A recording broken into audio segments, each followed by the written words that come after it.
اس لیے کہ ہمارے ذہن میں اسلام کا تصور مذہب کا ہے، دین کا ہے ہی نہیں۔ ہم وہی سمجھتے ہیں کہ نماز، ایک تو یہ کہ ہمارے عقائد ٹھیک ہو، نماز روزہ حج زکوٰۃ کا تقاضا ہو، اور کچھ جو ہمارے سوشل کسٹمز ہیں، عیدیں منائیں، جمعہ پڑھے، قربانیاں دیا کریں عید الاضحیٰ میں، بچے کا عقیقہ کریں، مردے کو دفنائیں کفنائیں، شادی ہو تو ایجاب و قبول کرائیں، پھیرے نہیں ڈلوائیں گے۔ بھئی یہ ہمارا دین ہے، ہمارا مذہب ہے، مذہب دین نہیں ہے۔ یہ دین کا تصور ہی نہیں۔ ہم اتنے خوگر ہو گئے محکومیت کے کہ دین کی اقامت کا تصور، دین کو غالب کرنے کا تصور ہمارے ذہن سے نکل گیا، ذہن میں ہے ہی نہیں۔ علماء کو بھی اجنبی سی بات لگتی ہے، یہ کیا بات کہہ رہے ہیں، یہ تو اجنبی سی بات ہے، اس لیے کہ ہمارے ذہنوں سے تصور نکل گیا۔ پہلے مسلمان بادشاہ تھے، ملوکیت تھی، وہ اسلام تو نہیں تھا۔ اسلامی نظام تو خلافت راشدہ کا تھا، ابو بکر اور عمر اور عثمان اور علی اور حضرت حسن کو میں مزید شامل کرتا ہوں۔ تب 30 برس بنتے ہیں جو حضور نے فرمایا تھا کہ یہ 30 برس خلافت رہے گی۔ بعد میں تو ملوکیت آ گئی، یہ بنو امیہ کے بادشاہ تھے، چاہے خلفاء اپنے آپ کو کہلوائیں۔ بنو عباس تو بڑے بادشاہ تھے، شہنشاہ تھے، بڑے محل بنائے تھے، اور یہی حال پھر جن کو ہم کہہ دیتے ہیں عثمانی خلفاء، یعنی ترک بادشاہ اور شہنشاہ، ان کا بھی حال یہی تھا۔ اسلام کہاں ہے؟ اس کے بعد آ گئے انگریز۔ انگریز نے کہا قانون ہمارا ہوگا، کرمنل لا ہمارا ہوگا، CRPC ہماری ہوگی، سول لا ہمارا ہوگا، نظام ہمارا ہوگا۔ ہاں نماز پڑھ سکتے ہو، روزہ رکھ سکتے ہو، ہمیں کوئی تمہارے مذہب سے کوئی دشمنی نہیں، بلکہ انگریز نے تو بڑی رعایت کی تھی۔ اس نے کہا تھا تم اپنے فیملی لاز بھی اپنی مرضی سے جیسے چاہو طے کرو۔ آج مسلمان ممالک میں سے بھی اکثر نے اپنے فیملی لاز چھوڑ کر یورپ کے فیملی لاز اختیار کر لیے، اور پہلی مرتبہ یہ کام کیا تھا ترک نے، اور یورپ کے اخبارات نے پھر تنزیہ لکھا تھا کہ یہ عجیب قوم ہے، کہتی ہے کہ بہترین قانون ہمارے پاس ہے، اور حال یہ ہے کہ فیملی لاز بھی ہم سے مانگ رہے ہیں، رومن لاز سے اخذ کر رہے ہیں فیملی لاز، یہ ان کا حال ہے، کہتے ہیں بہترین قانون ہمارے پاس۔ تو انگریز کے آنے کے بعد اب ہمارا علماء کا قال اللہ و قال رسول یا مدرسہ چلا لے۔ بہرحال انہوں نے بڑی خدمتیں کی ہیں، اگر یہ نہ ہوتا تو شاید ہمارے ہاں مساجدیں آباد ہی نہ ہوتی۔ کم سے کم علماء نے وہ پوزیشنیں جو ہیں وہ پر کی ہیں، ایک ڈھانچہ جو ہے وہ برقرار رکھا ہے، اس میں کوئی شک نہیں، ان کی خدمات ہے۔ لیکن انگریز نے تو جو بھی تھا صرف اتنی آزادی دی تھی، اسی کو ہم ذہناً ریکنسائل کر چکے ہیں، بس اسلام یہی ہے نہیں۔ اور آج میں آپ کو بتا دوں،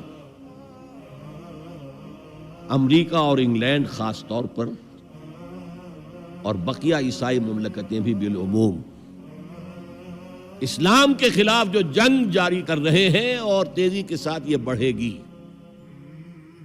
اس کا بھی معاملہ یہ ہے کہ مذہب کی حیثیت سے اسلام کے خلاف ان کی کوئی جنگ نہیں۔ جب بش کہتا ہے کہ ہم تو اسلام کے خلاف نہیں، صحیح کہتا ہے، سچ کہتا ہے، وہ یہ کہہ سکتے ہیں you have come here, you have purchased churches and synagogues and converted them into mosques. Did we object? تم یہاں آئے، تم نے چرچ خرید کے مسجد بنا لی، سینیگوگ یہودیوں کا خریدا اور مسجد بنا لی، ہم نے کبھی روکا تمہیں؟ تم نمازیں پڑھتے ہو، ہم نے روکا؟ روزے رکھتے ہو، ہم نے روکا؟ بلکہ رمضان میں وائٹ ہاؤس میں ایک افطاری بھی دے دیتے ہیں تمہیں، سیریمونیل۔ تمہاری عید ہے، بقرہ عید ہے، ہم کو کومیموریٹو سٹیمپس جاری کر دیتے ہیں، یہ عید کا جو ہے ڈاک کا ٹکٹ ہے اور یہ بقرہ عید کا ہے۔ تو مذہب سے تو ہمیں کوئی اعتراض نہیں، لیکن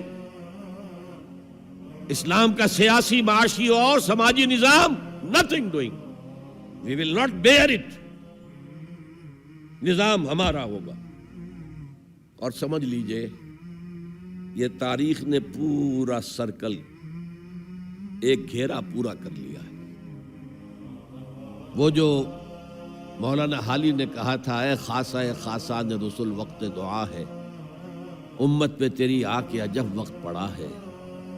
وہ دین جو بڑی شان سے نکلا تھا وطن سے، پردیس میں وہ آج غریب الغرباء ہے۔ کس شان سے نکلا تھا اسلام، اور آج بالکل ریورس ہو گیا معاملہ۔ اسلام نے یہ کہا تھا اسلام لے آؤ، ہمارے برابر کے بھائی ہو جاؤ گے۔ ہم یہ بھی نہیں کہیں گے ہم پرانے مسلمان ہیں، سینئر مسلمان ہیں، ہمارے حقوق زیادہ ہیں، تم نیو کمرز ہو، نو مسلم ہو، تمہارے حقوق نہیں، بالکل برابر۔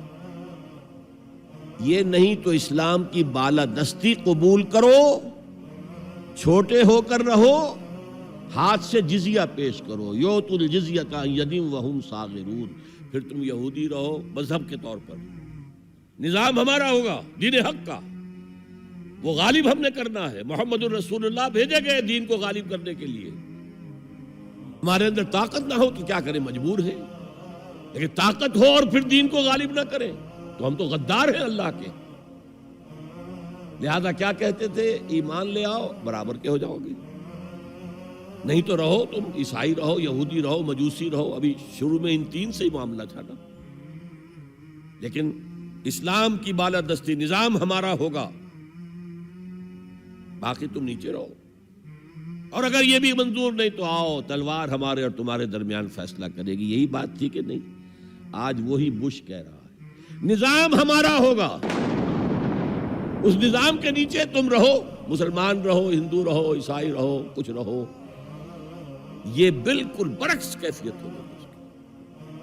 تو آج کا مسلمان جو ہے ان چیزوں سے اس لیے ذہناً غافل ہے کہ حضور کی اتنی تاکیدی حدیث، انی آمرکم بخمس اللہ امرنی بہن بالجماعت والسمع والطاعت والہجرت والجہاد فی سبیل اللہ، کبھی ممبر سے نہ سنائی گئی، نہ کبھی سنی گئی، اس لیے کہ یہ اس عمل کا نام ہے جو دین کو قائم کرنے کے لیے ہوگا۔